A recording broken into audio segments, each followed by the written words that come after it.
नमस्कार, heart talk Bharat देख रहे हैं आप। मैं हूं दिवाकर विक्रम सिंह। कर्नल वीरेंद्र शाही सर प्रतिदिन हार्ट टॉक भारत पर अपनी बात रखते हैं, वो जो देश के लिए जरूरी है, देशवासियों को जानना जरूरी है। और हम वो मुद्दे लाते हैं जिन पर सोशल मीडिया या किसी टीवी चैनल में चर्चा नहीं होती, और इसलिए हम गहन रिसर्च के बाद कोई जानकारी आपको देते हैं और एक अथॉरिटी के साथ। क्योंकि जो व्यक्ति आपके सामने अपने अनुभव के साथ उन बातों को रख रहा होता है, उसका आर्मी में 45 साल से अधिक का अनुभव है एक अधिकारी के रूप में। कर्नल वीरेंद्र शाही सर आपके साथ इस समय प्रस्तुत हैं और प्रतिदिन होते हैं, और इनके बारे में कभी हम आपको बताएंगे तो आप आश्चर्य में पड़ जाएंगे। लेकिन आज चूंकि एक गहन विषय है, उस पर हम चर्चा करें। और चर्चा ये है कि पाकिस्तान के फील्ड मार्शल, जिन्हें हम फील्ड मार्शल कहते हैं, उन्होंने कारगिल वार के पाकिस्तानी,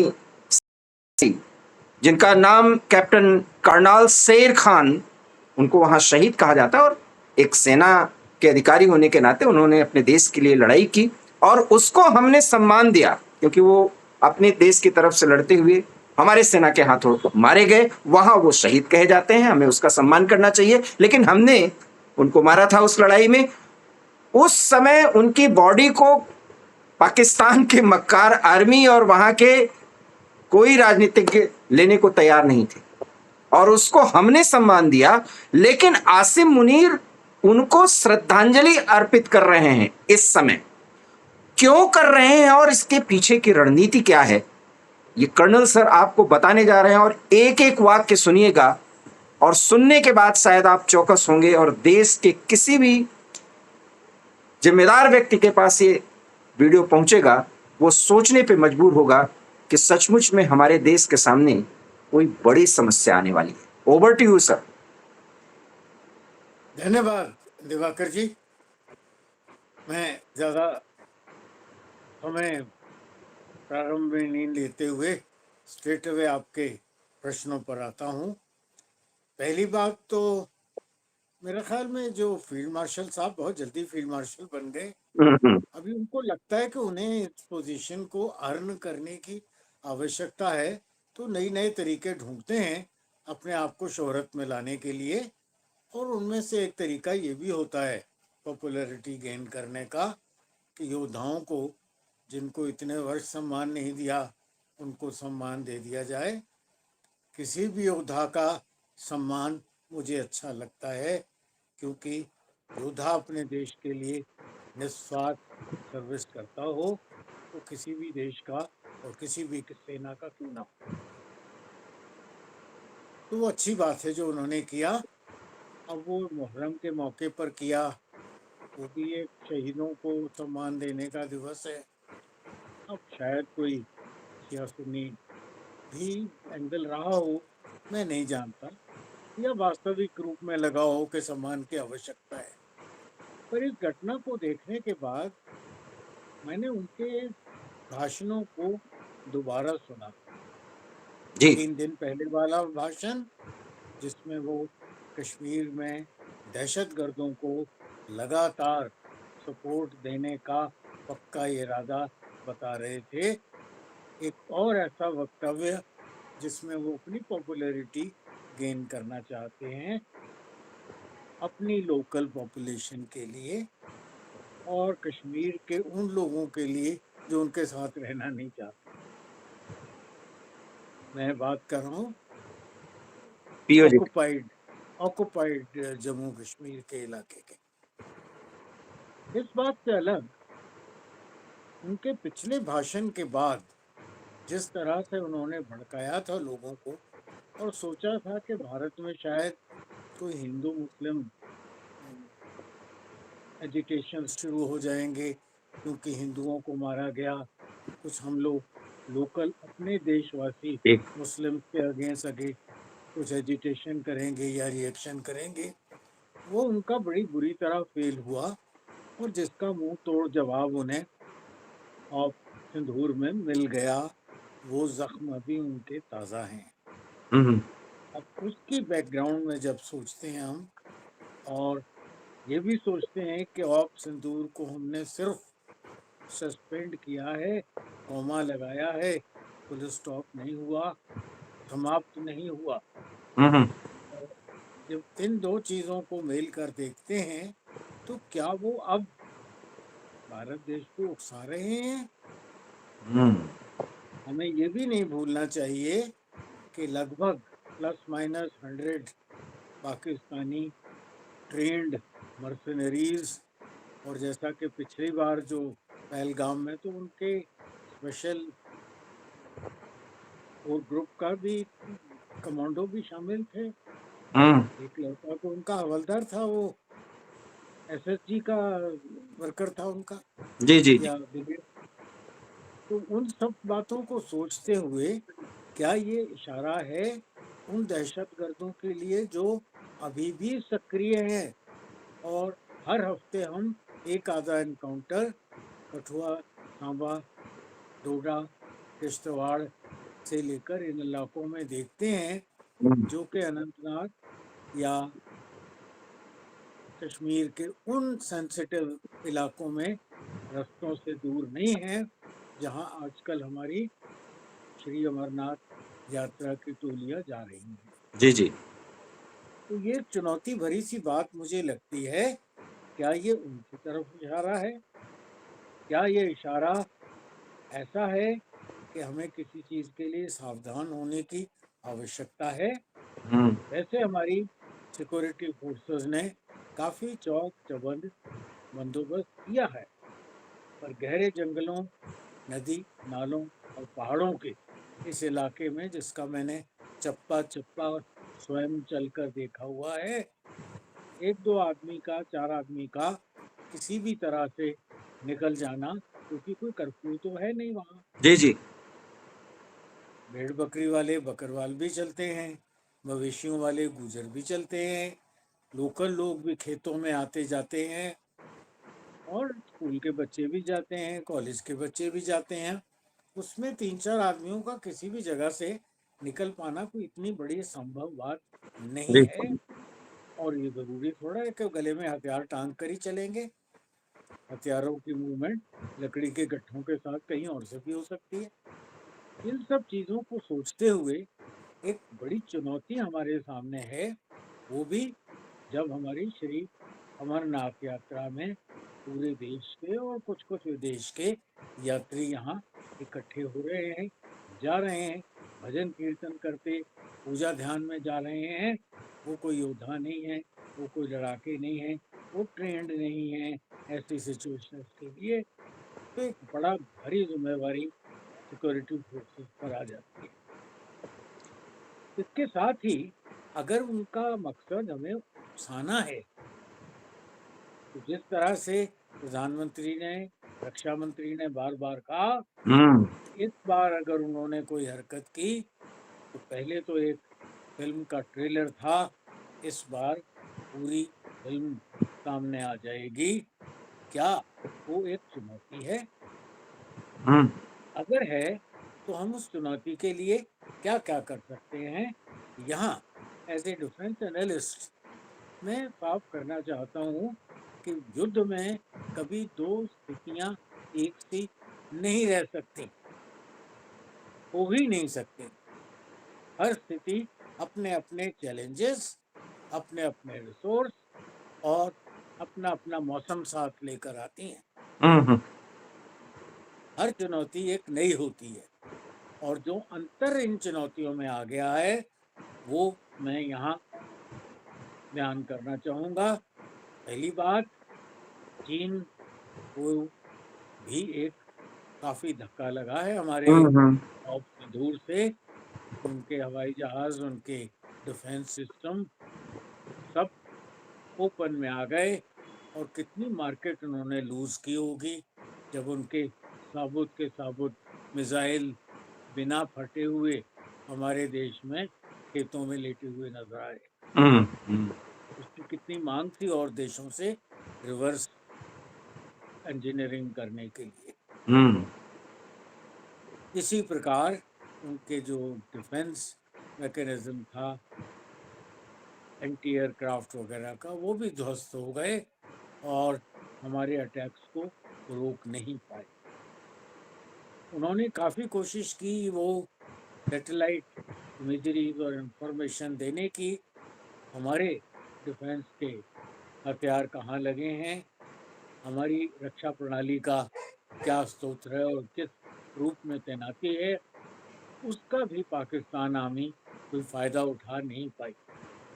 तो चीन भी एक तरह से खुल गया, और जैसा कि राहुल सिंह हमारे डेप्यूटी चीफ ने कहा कि इस एक युद्ध में हमने 3 in 1 युद्ध किया, क्योंकि तुर्की के न सिर्फ ड्रोन बल्कि उनके ड्रोन ऑपरेटर्स, ड्रोन पायलट भी शहीद हुए उनके देश के लिए, मारे गए हमारे अटैक में।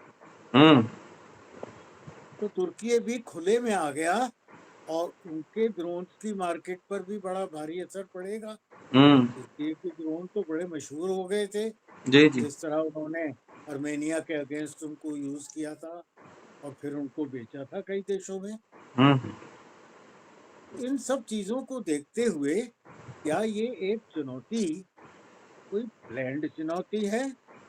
हम्म इसके साथ ही मैं यहाँ वो भी शामिल करना चाहूंगा कि केवल तुर्की और चाइना ही नहीं, पाकिस्तान भी अब एक जख्मी जानवर की तरह है, हम्म जिसको चोट लगी हुई है, और कुछ तो उन्होंने जरूर सीखा होगा पिछले युद्ध से।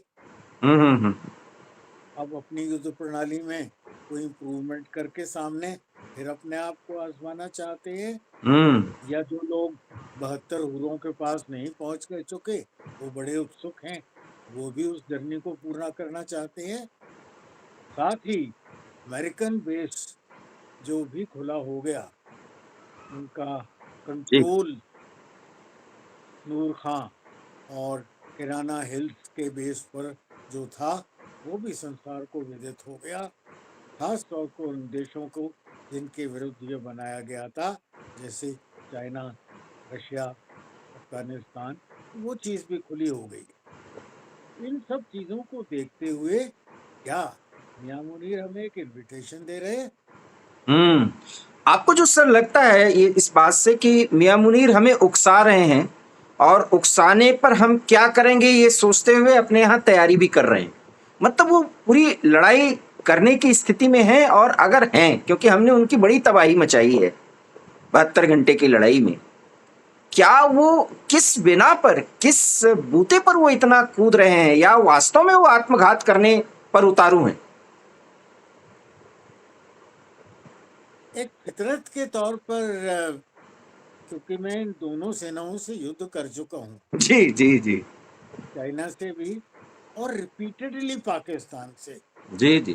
छुटपुट बॉर्डर स्किर्मिशेस में भी, काउंटर इंसर्जेंसी में भी, और दो बड़े युद्ध जो हमारे पाकिस्तान से हुए, उनमें भी मुझे अवसर मिला इनकी सेना की पहचान करने का, जोर कितना बाजुए कातिल में है, वो हम्म बहुत करीब से हमने देखा है।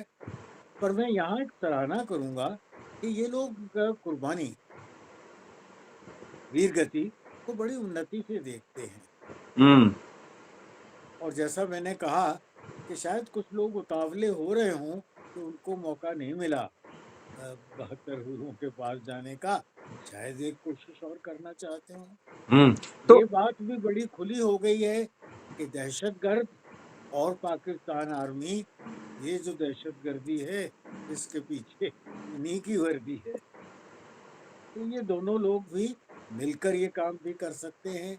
दहशतगर्दों के लिए फंड्स अलॉट हो गए हैं, उनके ठिकानों को रिपेयर हम्म कराया जा रहा है। राइट तो राइट। ये सब मिलकर एक कोशिश शायद मिलकर खुले तौर पर करें, ऐसी भी संभावना से रूल आउट नहीं किया जा आपको सकता। क्या लगता है सर, ये अमरनाथ यात्रा में कुछ डिस्टरबेंस हो सकता है?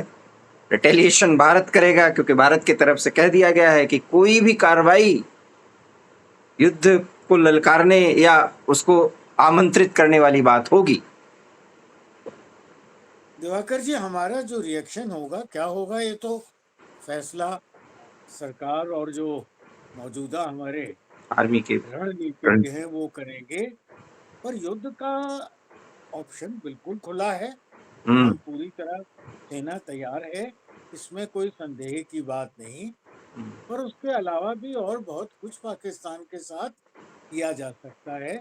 जैसे पिछली बार हमने इंडस वाटर ट्रीटी का हम्म। या पाकिस्तानी जो नागरिक थे उनको यहाँ से निकालने का या चंद और फैसले किए थे। इस तरह की पनिशमेंट भी युद्ध के साथ या मिक्स करके या एक ग्रैंड फ्लडिंग ही हो जाए, बहुत कुछ किया जा सकता है। और उसके साथ युद्ध की निपुणता तो है ही है, जिसमें कोई संदेह नहीं है। मतलब पर इन सब के पीछे आने वाला 4 से 6 महीना, मैं 4 से 6 महीना इसलिए कि वो ठंड का मौसम होगा, क्या आपको लगता है कि कुछ न कुछ गर्मी तो होगी बॉर्डर पर? लगभग 1 महीना बाकी है यात्रा का। अच्छा। मेरी इमीडिएट कंसर्न तो ये श्री अमरनाथ जी की यात्रा है, हम्म। जब हमारी वनरेबिलिटी बहुत ज्यादा है। जी। और ये जो गर्मियों का सीजन है, ये कश्मीर के लिए एक टूरिज्म सीजन भी होता है। एक टूरिस्ट की भीड़, टूरिस्ट के स्थानों पर टूरिज्म जो करते लोग, यात्रियों का आना जाना, श्रद्धालुओं का आना जाना, जो भीड़ भाड़ इस मौसम में है, ये दोबारा पीक विंटर में जाकर जब स्नो फॉल हो जाते हैं, तो हम्म। स्नो गेम्स वगैरह के लिए लोग आते हैं, तो उनकी मिकदार बहुत कम होती है। अभी पीक सीजन है टूरिज्म के लिए भी, और पीक सीजन है श्रद्धालुओं के लिए भी। और ये आने वाला 1 महीना या 6 हफ्ते में एक बड़ी गहरी नज़र से, चतुराई की नज़र से मेरे ख्याल सिक्योरिटी एजेंसीज को देखना चाहिए। उसके लिए अगर एडिशनल रिसोर्सेज एम्प्लॉय करने पड़े, कोई, मैं समझता हूँ आवश्यकता ज़रूर है। अगर ड्रोन सर्विलेंस करना पड़े, अगर हेलीकॉप्टर सर्विलेंस करना पड़े, अगर इंक्रीज्ड ह्यूमन सर्विलेंस पर डिपेंड करना पड़े, या बूट्स ऑन ग्राउंड ले जाने पड़े, मैं समझता हूँ हमारे कूटनीतिज्ञ और जो रणनीतिज्ञ है, खास योद्धा लोग, उनकी प्लानिंग में ये जरूर होगा। और इस पर हमें बहुत अधिक ध्यान देने की आवश्यकता है।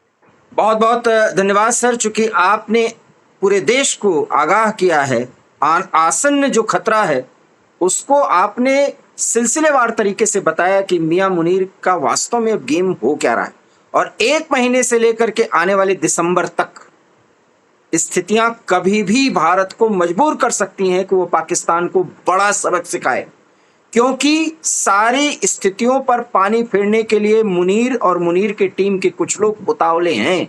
पानी क्या फेरना कि हम शांति चाहते हैं, लेकिन उनको शांति शायद मंजूर नहीं। इसलिए बड़ा सबक सिखाए जाने की जरूरत है, और क्यों ऐसी स्थिति बन रही है इस पर कर्नल सर ने बहुत अच्छी तरीके से प्रकाश डाला है। इस पूरे वीडियो को देखिए, इस पर कमेंट कीजिए और प्लीज प्लीज शेयर कीजिए।